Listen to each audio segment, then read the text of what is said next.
Bonjour à toutes et à tous et bienvenue dans cette vidéo d'explication de Pas vu pas pris. Pas vu pas pris est un jeu pour 2 à 4 joueurs à partir de 8 ans pour des parties d'environ 30 minutes. Créé par Amine Ramani et Phil Viscaro, illustré par Sylvain Aublin, édité par Leteia et distribué par BlackRock. Dans Pas vu pas pris, vous incarnez une bande de fantômes espiègles et vous vous êtes introduit dans un hôtel de nuit pour l'explorer. Mais une fois à l'intérieur, et après avoir fait les fous et plein de bruit, vous avez réveillé les humains qui dormaient dans l'hôtel. Ça chauffe pour vous et vous préférez filer discrètement pour ne pas vous attirer les ennuis. Le but, pour chacun des joueurs, est donc de faire traverser un maximum de fantômes de l'autre côté du hall en se cachant derrière les meubles, pour ne pas se faire voir par les humains qui regardent ce qui se passe par le trou de la serrure de leur chambre. Le jeu se déroule en 5 tours, au bout desquels on va compter les points rapportés par les fantômes ayant complètement traversé le hall. Et vous savez quoi ? Tous les fantômes n'ont pas tous la même valeur. Les petits sont plus faciles à cacher, mais rapportent moins de points que les moyens, qui eux-mêmes en rapportent moins que les grands. Mais les grands, oulala, ils sont pas faciles à cacher ceux-là. La première fois que vous ouvrez la boîte, vous allez devoir monter la serrure. Heureusement, on vous a mis une petite notice. Pensez aussi à retirer le film du miroir, vous verrez bien mieux. Commencez par poser le plateau sur la table, et chaque joueur prend une couleur de fantôme et se place d'un côté différent du plateau. Vous allez devoir traverser le hall jusqu'à faire sortir vos fantômes de l'autre côté. Placez ensuite les meubles comme vous voulez de manière à recréer un joli hall d'hôtel. Donnez le dé à la dernière personne ayant eu une interaction avec un fantôme, ou au plus jeune, comme vous voulez. Gardez toutes les cartes de déplacement si vous jouez à 4, enlevez-en 5 si vous jouez à 3 et 10 si vous jouez à 2, puis placez-les à proximité du plateau en une pile mélangée et face cachée. Si vous jouez avec cette variante, placez les cartes Minuit Sun à côté des cartes déplacement. Tout est prêt, vous allez pouvoir commencer. Un tour de jeu se déroule comme suit. En partant du joueur en possession du dé, chacun pioche une carte déplacement et la dévoile. Si votre carte possède un pictomeuble, vous allez pouvoir en déplacer un. Et oui, les meubles qui bougent tout seuls, c'est un classique des maisons hantées. Déplacer un meuble vous permet de mieux cacher vos fantômes ou au contraire de dévoiler ceux des autres. Par exemple ici, le joueur peut déplacer le chariot ou le fauteuil. Il choisit de déplacer le chariot. Il le place indépendamment du quadrillage.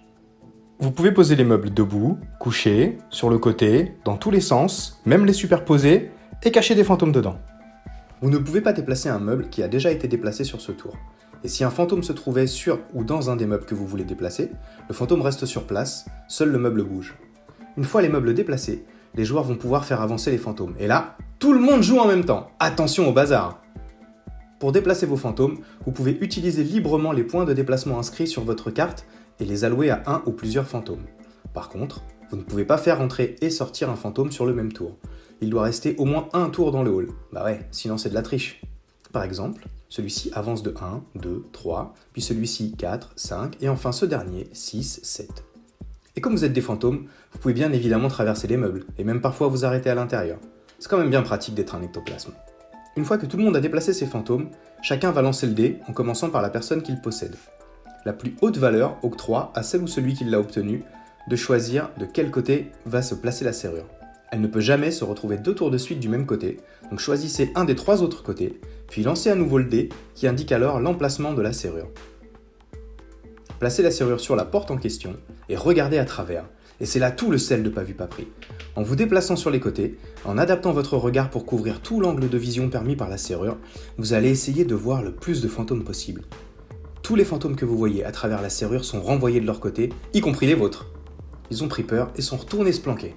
Vous comprenez maintenant pourquoi il est important de bien utiliser les meubles ? Une fois que vous avez fini de regarder par la serrure, passez le dé au joueur se trouvant à votre gauche, défaussez les cartes déplacement et débutez un nouveau tour. Oh, et n'oubliez pas une règle. Le joueur qui a déjà regardé à travers la serrure ne peut pas lancer le dé pour choisir le côté de la serrure sur les tours suivants. Seuls les autres vont se disputer cet avantage. Ensuite, les 2 joueurs qui auront déjà choisi le côté de la serrure ne pourront pas lancer le dé, et ainsi de suite, jusqu'à ce que tout le monde puisse le faire au moins une fois. Alors, quand tout le monde aura joué la serrure au moins une fois, tout le monde pourra à nouveau lancer le dé. La partie se termine lorsqu'il n'y a plus de cartes déplacement à piocher. Il est alors temps de compter les points. Un grand fantôme sorti vous rapporte 5 points. Un fantôme moyen vous rapporte 3 points, et un petit fantôme vous rapporte 1 point. En plus de ça, les fantômes se trouvant encore dans le hall valent aussi des points. Un grand fantôme dans le hall rapporte 2 points, un fantôme moyen dans le hall rapporte 1 point, et chaque paire de petits fantômes dans le hall rapporte 1 point. La personne avec le plus de points l'emporte. C'est vous ?